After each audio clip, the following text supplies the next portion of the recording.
buenas tardes, bienvenidos. Yo soy Saúl Favela, corredor público número 12 de la Plaza de Aguascalientes, y esta es la última sesión relacionada con las cuestiones jurídicas del derecho de empresa, todo aquello que debemos considerar como emprendedores para echar a andar nuestro negocio. Hoy nos toca hablar de las cuestiones legales del comercio electrónico. Vamos a la siguiente diapositiva para ver primero qué es comercio electrónico. Es una actividad económica que permite el comercio de diferentes productos y servicios a partir de medios digitales como páginas web, aplicaciones móviles, redes sociales y todos aquellos medios que nos sirvan para fomentar el comercio a través de medios electrónicos. Entonces, cuando hablamos de comercio electrónico, ¿de qué estamos hablando? ¿A qué nos referimos? Vamos a ver algunas cuestiones o algunos ejemplos de comercio electrónico. Seguramente hemos participado en operaciones de comercio electrónico y ni siquiera nos hemos dado cuenta. Cuando recibimos publicidad de diferentes mercancías o incluso servicios, los proveedores de esos bienes, de esas mercancías, de esos servicios, hacen llegar los términos y condiciones de contratación que seguramente has aceptado sin ni siquiera leer qué dicen. ¿Cuántas veces has adquirido boletos de avión, boletos para un concierto? Hemos comprado música, películas, incluso cuando vemos en streaming diferentes series, películas. En todos esos momentos, cuando compramos ropa, estamos haciendo uso de actividades de comercio electrónico, estamos celebrando contratos con terceras personas por medios electrónicos. Entonces, el comercio electrónico está hoy por hoy en nuestras vidas de manera cotidiana. Lo usamos todo el tiempo.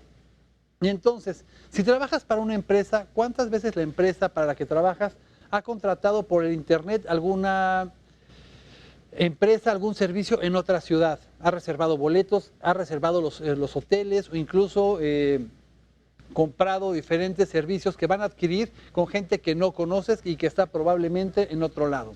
Todo eso es comercio electrónico. ¿Y cómo te has sentido al realizar esas operaciones? ¿Te consideras que se realizan de una forma segura? ¿Te sientes cómodo? ¿O en ocasiones te ha tocado que has sido defraudado?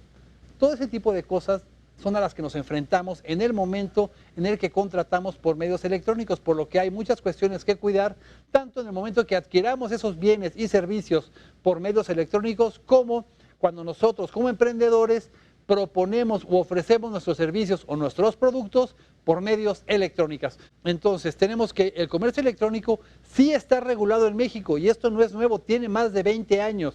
A partir del año 2000 se modificaron ciertas normas jurídicas para regular el comercio electrónico.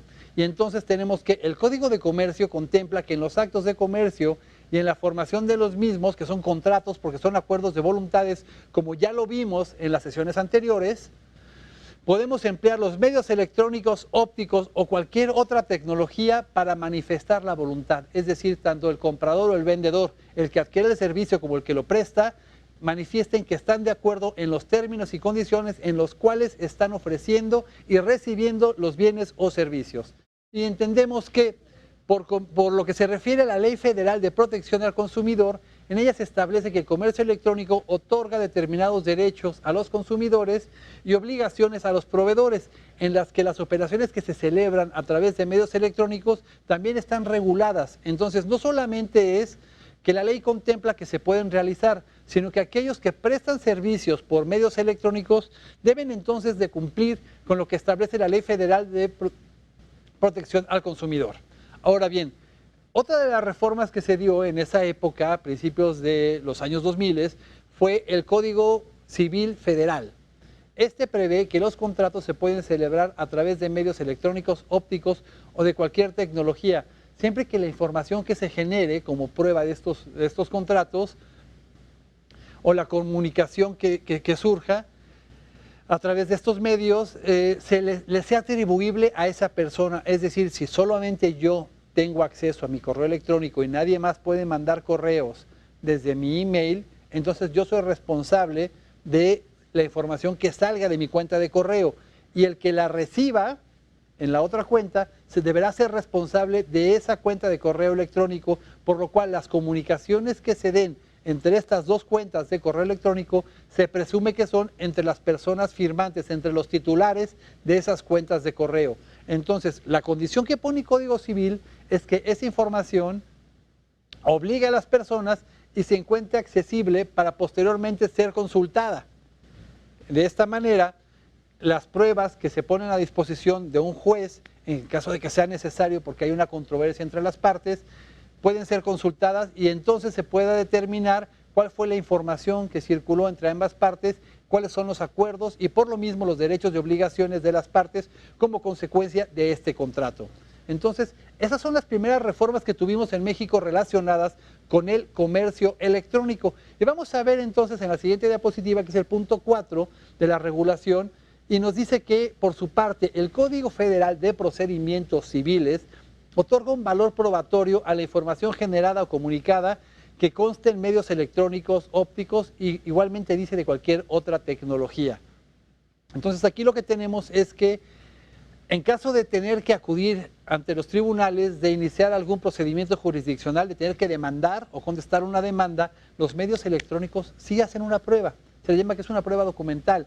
Y en ocasiones vamos a requerir de un perito específico para que pueda determinar si la información en estos correos, en estos mensajes de datos, de este tipo de grupos de chats, WhatsApp, Telegram, todo ese tipo de servicios de mensajería electrónica que utilizamos hoy por hoy, si la información se ha mantenido inalterada, que eso es lo más importante para que la autoridad reconozca los mensajes de datos, porque eso va a ser la forma de acreditar un contrato celebrado a distancia por medios electrónicos, es decir, cuando celebramos operaciones de comercio electrónico. Esto es importante porque Código de Comercio emplea diversos términos tecnológicos para regular el comercio electrónico y uno de ellos es en torno al cual giran los actos de comercio celebrados a través de medios electrónicos, que es el concepto de mensaje de datos. El mensaje de datos es esa información generada, enviada, recibida, archivada por medios electrónicos, ópticos o de cualquier otra tecnología, en donde este mensaje de datos contiene la manifestación de la voluntad de contratar. Por ejemplo, un mensaje de datos puede ser un correo electrónico, un mensaje de texto transmitido por una computadora, por un dispositivo móvil, como teléfonos inteligentes, memorias USB, entre otros. Ahora bien, vamos a estos aplicaciones de mensajería, los más comunes que utilizamos todos los días. Si yo le mando a alguien un mensaje por cualquiera de estas plataformas, por WhatsApp, por Telegram, por Messenger, y la otra persona lo recibe y me contesta, ya sea por esa misma vía o por otra, si esos mensajes de datos están disponibles para ser consultados posteriormente, son elementos de prueba con los cuales podemos acreditar que existía una voluntad de las partes para contratar, ya sea para comprar un servicio, para adquirir un bien o para prestar el servicio o vender el bien en determinadas condiciones. Por eso es muy importante que incluso cuando celebremos operaciones de comercio electrónico, mantengamos las conversaciones inalteradas para que puedan ser consultadas posteriormente. Vamos a la siguiente diapositiva para ver más de los mensajes de datos. Tenemos que interviene un emisor, que esto es el que manda el mensaje. Interviene un destinatario, que es el que recibe el mensaje. Y una vez que se manda el mensaje, el otro lo recibe y puede incluso confirmar de recibido y contestar, ambos quedan obligados cuando manifiesten su voluntad de celebrar el acto de comercio, es decir, el contrato. Importantísimo. Ya no solamente tenemos contratos en papel, normalmente decíamos papelito habla, ahora creo que podemos decir teléfono habla, computadora habla, aplicación habla o cualquier otro medio tecnológico que estemos utilizando para poder acreditar que existe una voluntad de las partes para celebrar el contrato. Vamos a la siguiente diapositiva en donde vamos a ver algo con un poco más de seguridad. Los niveles de seguridad van aumentando en cuanto a la celebración de operaciones por medios electrónicos, que todo esto sigue formando parte del comercio electrónico. Los primeros ejemplos que vimos están relacionadas con niveles de seguridad básicos, como son el correo electrónico, el acceso a cuentas como redes sociales, a servicios de mensajería que utilizamos todos los días para todo, para platicar, para intercambiar información, para estudiar, para el grupo de mamás de la escuela, para todo ese tipo de cosas utilizamos estas plataformas, pero hay un nivel más arriba con el cual se acredita de manera indubitable que el responsable de esa firma electrónica, de ese procedimiento, es quien la está usando y entonces se acredita o se hace constar que hay una manifestación de la voluntad. Estoy hablando de la firma electrónica. Con la que estamos más familiarizados normalmente es con la e-firma, FIEL, firma electrónica avanzada, que es la que emite el SAT, la Administración, el Servicio de Administración Tributaria. Esta firma electrónica se puede utilizar para presentar nuestras declaraciones, para todo ese tipo de trámites ante la autoridad hacendaria, pero también se utiliza para otros trámites. Por ejemplo, para inscribir en el registro público en el que se refiere a las garantías mobiliarias, que se llama Registro Único de Garantías Mobiliarias, y se utiliza la firma electrónica para poder hacer las inscripciones. También para solicitar el uso de una denominación o razón social para constituir una empresa, necesitamos la firma electrónica avanzada que nos otorga el SAT. Entonces, hablamos de un elemento importante tratándose de comercio electrónico, es la firma electrónica, la cual se consigna en un mensaje de datos, produce los mismos efectos jurídicos que la firma autógrafa y es admisible como prueba en juicio. La firma electrónica sirve para indicar que el firmante aprueba la información contenida en el mensaje de datos. Esto es importantísimo. Esta firma electrónica puede ser avanzada y producirá los mismos efectos que la firma autógrafa. La firma electrónica avanzada, en este caso, nos va a decir si la persona que hizo uso de la firma cuenta con un certificado digital vigente, con una clave privada y generada bajo su exclusivo control. Entonces, aquellos que ya hemos ido, y esto como emprendedores, si no lo han hecho, les va a tocar, tienen que ir ante la autoridad hacendaria, al SAT, para tramitar su firma electrónica avanzada, que se llama e-firma. Para la e-firma, se tienen que identificar ante la autoridad, que es un organismo certificado para eso.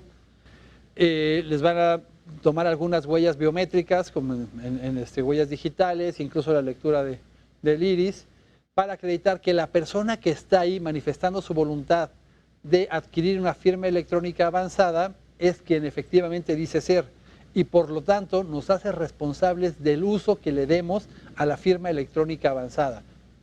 Hoy por hoy existe una equivalencia funcional. Vamos a ver qué es eso en la siguiente diapositiva. En los principios de comercio electrónico tenemos que, con el objeto de que el comercio electrónico se lleve a cabo de manera regulada, se encuentran los principios fundamentales del comercio electrónico originalmente establecidos en la Ley Modelo sobre Comercio Electrónico, y de ahí han pasado o han sido adoptados por las legislaciones de diferentes países, ¿no? Que es la Ley Modelo UNCITRAL para comercio electrónico. En México, el Código de Comercio dispone que las actividades de comercio electrónico serán reguladas por dicho código y someterán a su interpretación y aplicación a los principios de neutralidad tecnológica. Es decir, que debe haber una neutralidad o unas plataformas accesibles para todos de tecnología, de manera que nos permitan celebrar operaciones de comercio electrónico. Entonces, tenemos que la neutralidad tecnológica es indispensable para que se puedan cumplir con las normas de comercio electrónico. Necesitamos también una compatibilidad internacional, en donde la misma firma electrónica sirva aquí que sirve en cualquier otro país. La autonomía de la voluntad, es decir, que la persona que va a celebrar la operación de comercio electrónico lo haga de manera libre, espontánea y sin ningún tipo de presión. Y una de las más importantes es la equivalencia funcional. Esto significa que la ley reconoce que la firma electrónica surte los mismos efectos que la firma autógrafa, de tal manera que podemos firmar un pagaré o cualquier otro contrato con la firma electrónica en lugar de con una firma autógrafa que plasmemos en un papel con una pluma. Eso es importantísimo, porque depende mucho del uso que le demos a nuestra firma electrónica avanzada, lo que se puede hacer con ella. Es muy común que en ocasiones le demos la contraseña y los archivos de la firma electrónica avanzada a terceras personas. Esas personas pueden llevar a cabo actos como si fuéramos nosotros y comprometernos frente a terceros. Muy importante que cuidemos entonces qué uso le damos a nuestra firma electrónica avanzada. Muy bien, vamos entonces a la siguiente diapositiva, en donde estamos viendo qué es el principio de neutralidad tecnológica. De acuerdo con este principio, la ley contempla que todas las formas, que toda la información, mensaje de datos que se genera, archive o transmite independientemente de la tecnología empleada, es decir, la ley no considera válida o una determinada tecnología, sino que comprende todas. Cualquier tipo de tecnología que nos sirva para emitir mensajes de datos, generarlos, archivarlos o transmitirlos, es aceptada independiente de la plataforma. Sabemos que hay diferentes sistemas operativos, tanto PC, Mac, iOS, todos esos sistemas, en cualquiera de ellos se puede utilizar para celebrar operaciones de comercio electrónico. El siguiente de los principios de comercio electrónico que vamos a ver en la siguiente diapositiva está relacionado con la autonomía de la voluntad. Y esto es lo que les comentaba. Este principio se refiere a que las partes son libres para establecer las reglas que rijan sus relaciones, siempre y cuando no contravengan las disposiciones legales, que eso pasa en comercio electrónico y en las operaciones celebradas de manera escrita o incluso las de manera verbal. Siempre que llevemos a cabo una operación tiene que ser conforme a derecho, tiene que ser legal y estar permitida por la ley, pero independientemente de eso, la autonomía de la voluntad es la manera en la que nosotros expresamos nuestra intención de llevar a cabo una operación de comercio, sea electrónico o no, de manera espontánea, libre y sin ningún tipo de presión. Vamos con el siguiente de los principios de comercio electrónico, que se refiere a la compatibilidad internacional. Este principio tiene que ver con la compatibilidad de la tecnología empleada para la generación de las firmas electrónicas, que pueda ser aceptada en cualquier país. Entonces, esta tecnología que utilizamos para celebrar operaciones de comercio electrónico puede ser válida aquí y en China, literal. Vamos con el siguiente de los principios, que es equivalencia funcional. Lo comentamos anteriormente, pero mediante este principio se establecen los criterios conforme a los cuales la información electrónica se va a equiparar a la información en papel, de tal manera que este principio se encuentra en los requisitos que debe tener los documentos electrónicos para producir los mismos efectos que los documentos tradicionales en papel. Por eso es muy importante que un organismo que está certificado o facultado para emitir una firma electrónica avanzada se cerciore de que la persona a la cual está otorgando esta firma electrónica avanzada, esos archivos que nos graban normalmente en una memoria USB, que sea la persona y que la persona tiene la voluntad de generar esa firma electrónica avanzada para posteriormente ser usada para diferentes actos jurídicos, entre ellos el pago de impuestos, los principios básicos de las relaciones de consumo. Y entonces tenemos que, en el comercio tradicional se van a emplear principios básicos en las relaciones de consumo que tiene por objeto pagar, proteger a los consumidores, dar equidad, seguridad, certeza jurídica en las relaciones que celebren entre proveedores y consumidores. Esto es algo que tiene mucho que ver con la Ley Federal de Protección al Consumidor. Y en México, estos principios son aplicados también al comercio electrónico, no solamente al comercio que tenemos presencial o al comercio que podría darse incluso por correspondencia, que en alguna época se celebraban operaciones por correspondencia, ya no es lo común. Entonces hay normas que los proveedores deben contemplar y que nosotros como emprendedores vamos a considerar para cumplir con la Ley Federal de Protección al Consumidor. Una, darle certeza a aquellas personas que adquieren nuestros bienes y nuestros servicios de que somos una empresa seria, de que cumplimos nuestros compromisos, que establecemos los términos y condiciones desde un inicio y también nos va a ayudar a evitar multas monstruosas por parte de la Profeco. Vamos a hablar uno a uno de cuáles son estos principios básicos de las relaciones de consumo. Primero, real protección al consumidor en las transacciones efectuadas a través de medios electrónicos, ópticos o cualquier otra tecnología. Incluso se llega a mencionar cualquier otra tecnología conocida o por conocer. Tenemos también la adecuada utilización y protección de los datos aportados por los consumidores a través de medios electrónicos, ópticos o de cualquier otra tecnología. Eso está relacionado no solamente con la Ley Federal de Protección al Consumidor, sino también con la privacidad de datos. ¿Qué uso se le va a dar a esos datos que nosotros proporcionamos a un prestador de servicios, a un vendedor, o incluso nosotros como emprendedores cuando recibimos información de nuestros prospectos de clientes o clientes, qué tratamiento le vamos a dar, que no podemos circular esa información que es privada? El siguiente es la protección a la vida, seguridad y salud del consumidor contra riesgos producidos por productos y servicios que sean considerados como nocivos. Entonces ahí debemos considerar, es muy importante, qué tipo de productos o servicios vamos a ofrecer, porque si los mismos pueden ser considerados como nocivos, debemos dar un tratamiento especial e informarnos de cómo se manejan estos. Tenemos entonces educación y divulgación sobre el consumo adecuado de los productos, garantizando la equidad de las contrataciones. Que a todo mundo se le ofrezca, nosotros como prestadores de servicios o como gente que ofrece productos al consumidor, ofrezcamos las mismas condiciones a todos, independientemente de quién sea el que va a adquirir nuestros productos o servicios. Tenemos que informar las características de manera clara, la calidad y precio de los productos y servicios. También la reparación de daños patrimoniales o morales en caso de algún tipo de incumplimiento o afectación que tengan nuestros clientes al adquirir nuestros productos o servicios, y la protección jurídica, económica, administrativa y técnica a los consumidores. Tenemos también la protección contra la publicidad engañosa y abusiva y las prácticas desleales. Esto es muy importante porque lo que ofrecemos es lo que debemos entregar. Y en muchas ocasiones hay empresas que suelen exaltar las cualidades de sus productos para que sean más atractivas hacia el consumidor y posteriormente en el momento de entregar el producto o prestar el servicio no cumple con las expectativas por tal exaltación o tal manera de publicitarlos que se hacen ver como productos milagro o grandiosos y que probablemente nosotros como prestadores de servicios o como emprendedores que ponemos al público nuestros bienes o servicios podamos generar dudas o controversias y que el consumidor se sienta engañado. Entonces es muy importante que la publicidad que hagamos no vaya más allá de lo que efectivamente vamos a prestar como servicio o de las cualidades de nuestros productos. De los principios básicos de consumo, los consumidores tienen el derecho a ser informados de las características, de la composición de los productos o servicios, de la seguridad de los mismos, de su consumo, de la seguridad de las transacciones relacionadas con estos productos o servicios, de la seguridad, protección y confidencialidad de sus datos, y el proveedor por su parte está obligado a brindar información, protección y seguridad a los consumidores respecto de todos estos productos o servicios que va a ofrecer. En síntesis, esto es lo más importante que tenemos que cumplir en relación con la Ley Federal de Protección al Consumidor al prestar servicios por Internet, que prácticamente todo mundo, independientemente de tener un local, es muy común que ya sea en redes sociales o incluso un sitio web, contamos con información que ponemos a disposición de prospectos de clientes o incluso ya de los clientes que constantemente adquieren nuestros servicios y que se informan de nuestras promociones, del tipo de servicios que tenemos, de dónde ubicarnos, de nuestros datos de contacto por medios electrónicos, internet, aplicaciones, redes sociales o una página web.